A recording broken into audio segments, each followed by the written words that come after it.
Hey there, welcome to DIY Projects with Pete. Today we're going to build a concrete coffee table with a wood base. We have some recycled crushed glass in the top and we dyed the concrete a wine color. It's a fun project, I know you can do it, so let's go ahead and get started with today's project. The first step is to cut each of the 4x4 boards for the base of the concrete table. We'll use the legs to create a template for the corners of the concrete mold, since the mold will sit flush with the top of the concrete. Label each 4x4 to remember the orientation of the boards and trace around them. Then cut each corner out using a jigsaw. Take your time to ensure the cuts are as straight as possible and do all 4 corners.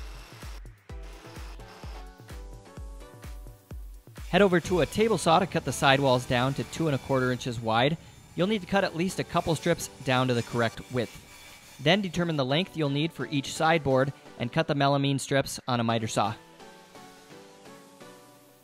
You'll want to cut the longer strips first, followed by the smaller corner pieces. Assemble the mold by attaching the sidewalls to the base piece.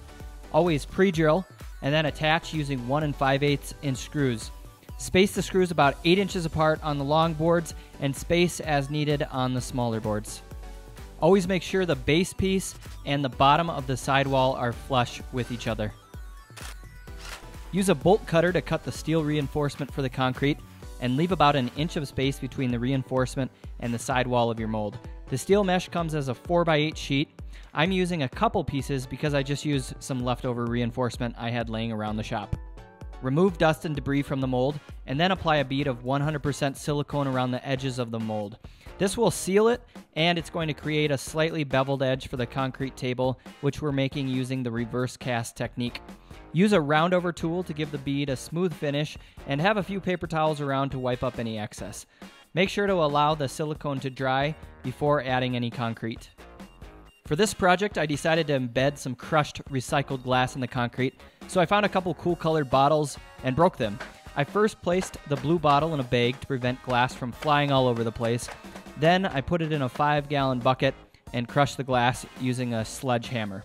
Wear eye protection for this process. After crushing the glass, I used a sift to remove some of the smaller pieces, and then I put the glass in its own container.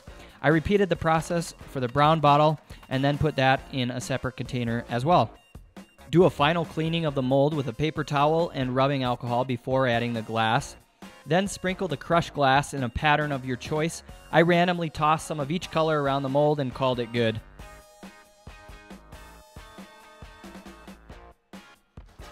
The next step is to mix up the concrete.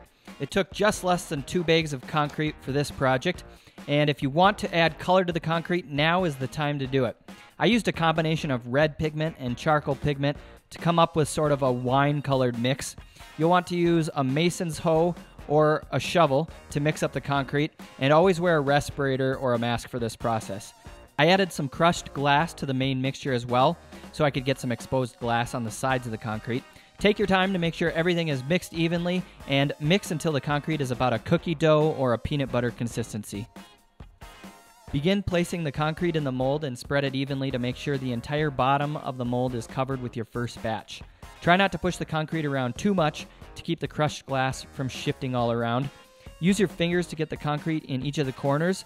Fill the mold just over half full, and then do the first round of vibrating the concrete to remove those air pockets. Shake the work surface up and down, and use a rubber mallet or other tools like an orbital sander or a reciprocating saw to help push out and get the air bubbles to rise to the top. Next, add the steel reinforcement. Make small adjustments to the reinforcement to ensure it sits as flat as possible on the concrete. And once all the reinforcement is in place, go ahead and fill the rest of the mold. If you need to mix up a bit more concrete, go ahead and do so. Once the mold is full, use a board to screed off excess concrete and to level the surface. Move the board back and forth in a saw-like motion and from one side to the other.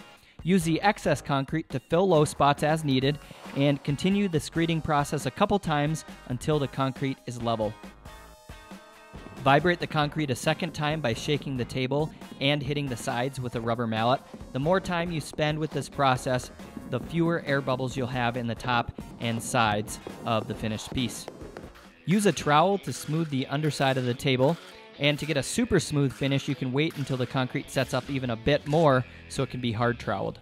Then cover the concrete with a plastic bag or a tarp to help it cure evenly, and let the concrete cure for at least 48 hours before demolding. Once the concrete has set up for a few days, you can remove the screws to take off the sidewalls. Start with one of the longer sides, slowly pull away the melamine from the concrete, and it usually releases somewhat easily, especially the longer strips. Now this is your first glance to see how your table turned out. Then continue around the mold to remove all the sidewalls. Using a chisel sometimes helps to pop off the sidewalls if they're a bit stubborn, and make sure to only pry between wood surfaces because prying against the concrete can damage it. Take your time with this process and be real gentle whenever working with concrete that's fresh out of the mold. Next, ease over the edges with sandpaper to soften the edges and to help prevent chipping from occurring while working with the concrete. Then put a couple rags and a few boards on one side of the concrete and find a friend to help flip the table. Slowly lower it onto the boards, then carefully lift the melamine away from the concrete and admire the top for the first time. It's still a diamond in the rough, but after a little finish work, trust me, it's going to look great. Let the concrete continue to harden at least another day before wet polishing, and this is definitely going to depend on the mix used and any additives you may have put in the concrete. Once ready, take the concrete outside to polish it. So today we're going to finish this concrete top using a wet polisher. Water's going to feed through here, and then it will come out this end. We have an industrial grade diamond pad that we put on there. We'll polish it like this. It's going to take away some of the top surface, and we'll be left with some of the aggregate that's in the concrete, like the rocks and the glass that we embedded. So let's get started. So polishing is a pretty wet and dirty process, so we're just going to throw this bag on. A lot of times I'll wear my old fly fishing waders, but I couldn't find them, so this is what we're gonna do today. I'd recommend starting with a 50 or 100 grit industrial diamond pad. You can put that on the bottom. We'll turn on the water supply and get started polishing. I like to work in a somewhat random pattern and to slowly move the pad around, completing small sections at a time. The 50 grit will remove a lot of material quickly. You'll grind through the top layer to expose the crushed glass and the aggregate. The more you grind, the more glass and rock you'll find. Now here's an up-close shot showing you the 50 grit pad working its magic.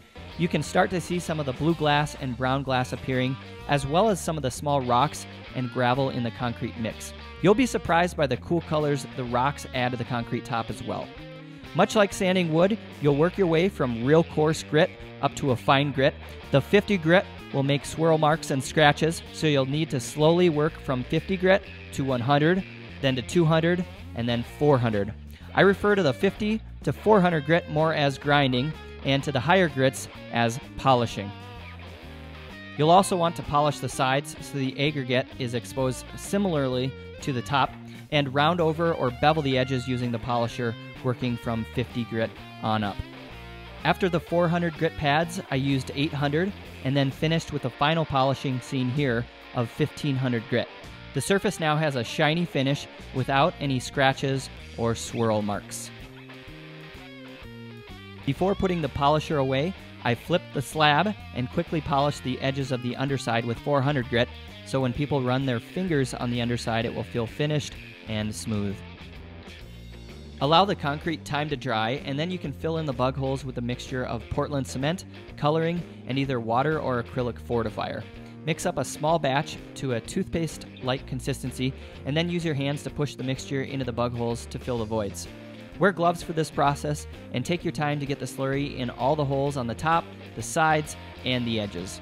You may need to do a few rounds of the paste to get the finish you are happy with, and once the slurry sets up a bit, I like to remove excess with a putty knife and then use a blue scratchless Scotch pad to clean up the remaining paste. When the paste has had plenty of time to cure in the voids, use a damp rag and a Scotch pad to clean the entire surface and to remove the cement haze prior to sealing. Use a microfiber rag and concrete sealer to do a couple full-strength coats on the underside of the table, then flip the top right side up. I apply about 6 thin coats of concrete sealer on the top side of the concrete, and I like to dilute it with a small amount of water to reduce the chances of streak marks. The sealer dries fairly quickly, so the process doesn't take too long. Make sure to get the top and sides with the sealer. After the sealer is dry, we'll finish up the project by building the wood base, flip the tabletop upside down, and dry fit the 4x4s to make sure they fit well into each of the corners. Measure the distance between the 4x4s to determine the exact distance to cut the 2x4s. I'd recommend doing this instead of cutting the exact lengths for the 2x4s on the plans, just in case the concrete corners you have aren't 100% perfect. Cut the 2x4 boards to the final size on a miter saw. We'll use pocket holes to connect each of the boards and to hide the screws. Set the pocket hole jig for 1.5 inch stock and put the end of each board in the pocket hole jig and drill 2 pocket holes. Sand the boards prior to assembling, then attach the boards using a combination of wood glue and 2.5 inch pocket screws. The apron boards are set 1 inch in from the edge of the concrete to give the concrete more of a focal point for the furniture, and a couple extra support boards were added to help distribute the weight of the concrete. Lastly, apply the finish of your choice to the wood base. Use a wood conditioner to help stains go on more evenly. For this project, I used Minwax Provincial Stain, and I used the Golden Oak Stain on the 4x4 top end grain so it didn't get too dark. Use a brush to get in the hard-to-reach areas and a rag to apply the rest of the stain. After staining, I brushed on a couple of thin coats of polyurethane, lightly sanded, and called it good. That's all there is to it. Move the base into your home, set the concrete into place, and enjoy. Solid. All right, thanks so much for tuning in. I hope you enjoyed today's project and that it inspires you to make your own concrete tabletop. For the complete plans and detailed tutorial, head over to DIYpete.com/polished concrete table. Also, if you found this video helpful, please give it a thumbs up and subscribe to the channel. And as always, if you have any ideas for upcoming DIY projects that you'd like to see in a video, please let me know by commenting below. Thanks again for watching, and cheers from Montana.